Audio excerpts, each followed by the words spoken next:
What's up everybody, Nate here, and the most recent jobs report for August 2022 is out and the results are pretty mixed. Unemployment actually rose for the entire month, meanwhile job growth was pretty stable too. So today I wanted to go over the numbers and kind of break down what exactly all of this means for our economy going forward. So let's kind of jump into things. For August 2022, the unemployment rate rose from 3.5% all the way up to 3.7%. Now if you've been tracking this over the last year or so, unemployment has been historically low in the United States, around 3.6% since, well, about April of this year. It's been pretty stable and actually dropped down to 3.5% in July, but now it's starting to rise once again. So what exactly is happening? Well, the big contributing factor to unemployment going up is new people actually entering the workforce. Now, the way the unemployment rate works in the United States is it basically looks at all of the people who are employed, and then if somebody loses their job, gets fired or laid off, they become an unemployed person. They go into that statistic, but it doesn't measure every single person in the United States that doesn't have a job. That's why we still have a ton of job postings in the US. Meanwhile, unemployment is only at around 3.6% or around 4 million people in the country. Like I said, the reason that unemployment went up in August is because a lot more people in the US are starting to look for jobs. But why exactly are they suddenly starting to look for jobs now? Well, I think one of the biggest things that we can look at here is the effect the pandemic has had on our entire economy. As people have kind of gotten back to work over the last year or so, we've seen more and more people re-enter the workforce, considering, well, we had a ton of unemployment in 2020 and in 2021. A lot of people were kind of taking some time off and they were trying to figure out what they were going to do next in kind of this pre-pandemic, post-pandemic society. And now we're seeing a huge influx of people going back to work because it looks like the pandemic is taking a backseat to, well, everything else going on. Not only are people starting to re-enter the workforce, but inflation and the Federal Reserve are having a much bigger impact on our labor market in general. Inflation hit an over 40-year high of around 8.5% back in July 2022,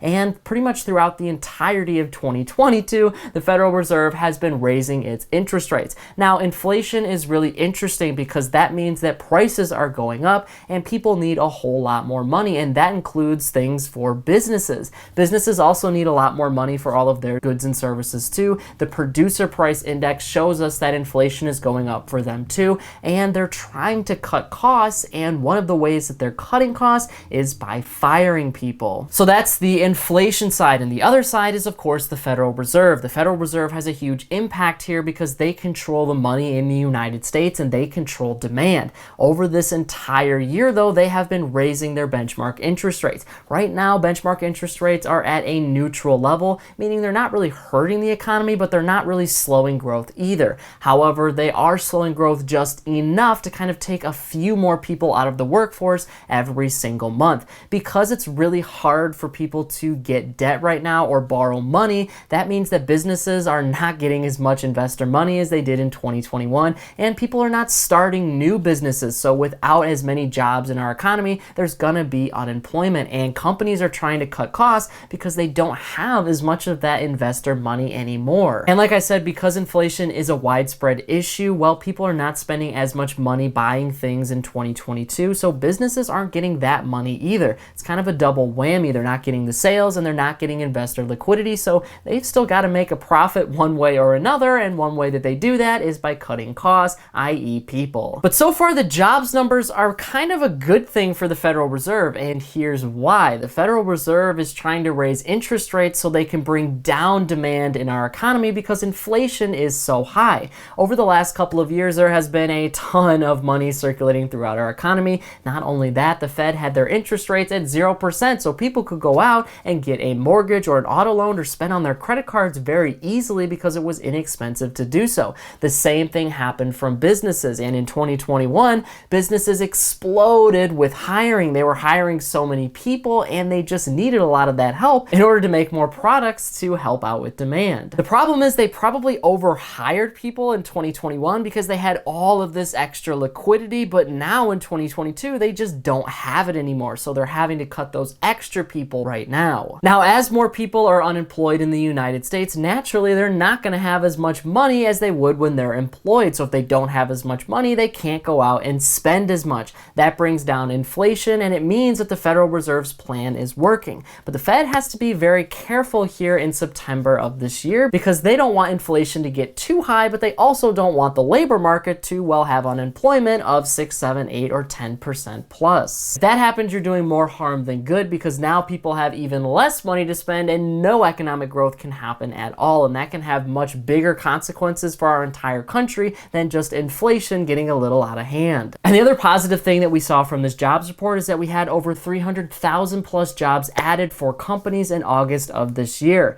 That means that even though the Fed is raising its interest rates and it doesn't really have a lot of that money circulating around anymore, well, it doesn't really seem to be having too much of an effect on companies as of yet. And that means that they're probably going to have to do more. So, well, we have higher unemployment. We are starting to see the labor market cool off in general in the United States, though, because over the last 6 months or so, new job postings and the amount of hires that we have had definitely have slowed down and are going in a downward direction. That means businesses have less money overall, and we could see more layoffs and unemployment in the future. Because job postings are going down in 2022, it means that businesses are in fact running out of money, and it means that people who are looking for a job are going to have to take what they can get in the job market. There's only so many jobs available, and those jobs are slowly starting to disappear as businesses have a lot less money. Businesses in 2021 had all of this extra money, and they were basically throwing it at people because, well, they had money to spend, and that was one of the best ways to attract new workers.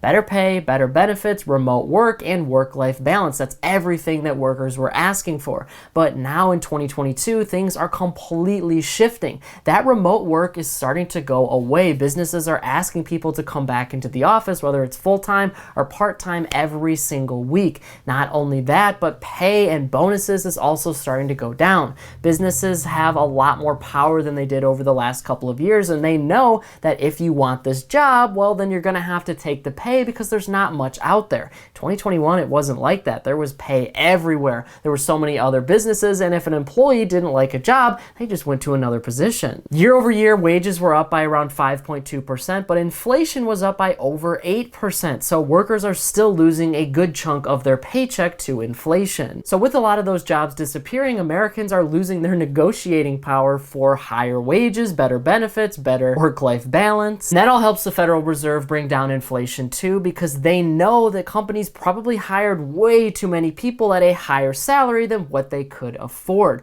They want that to slow down because as people make way too much money, well, then they can go out and buy more. And in this economy, that just means inflation is going to go up even faster. Inflation will eventually outpace wages though, and as it outpaces wages, people have to make more, and it's just an endless vicious cycle of people making more with inflation going up and then people making more again. And at the end of all of this, the Federal Reserve believes that we could end up losing 4 million jobs in the United States. This is of course at the end of all of their interest rate hikes. So what exactly can we expect to see in the future? Well, for one, you're gonna see unemployment continue to rise in the United States, both from businesses firing and laying off people and for labor participation going up. Labor participation is only 1% below where it was at pre-pandemic. So as we get back to that pre-pandemic number, you're going to see unemployment rise, and I wouldn't be surprised if it hits around 4 to maybe 5% by the end of this year. Number two, this is all green flags for the Federal Reserve, right? Because they are raising their interest rates quickly and aggressively right now, and that means that they can probably continue to do that in the future because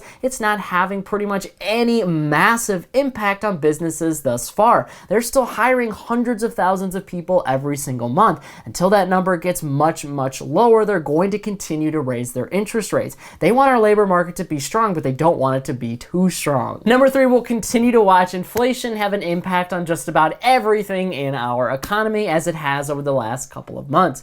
Businesses are having to pay a lot more for all of their things, and right now they want to cut costs, which looks good to investors and makes them profitable for the future. But consumers are not buying as much because they don't have as much money from their job. They can't go all the way around to get new jobs like they could before, so they're having to use their own income, and they don't really have any other money in order to buy things, so businesses are going to get hit hard too. And we're going to continue to see wages go up in the United States. As inflation rises, wages have to go up too, but once inflation does plateau, then so will wages. And the Federal Reserve is most likely going to continue to aggressively raise raise their interest rates until, well, everything in our economy shrinks, like the stock market, like the labor market, and like the housing market. Now they're just playing a balancing act because they want things to shrink and they want things to go back down to a normal pre-pandemic level, but they also don't want us to go into an outright recession. So they're going to raise their rates and raise their rates until they finally have to stop one day, and they'll either keep them there or they will completely reverse.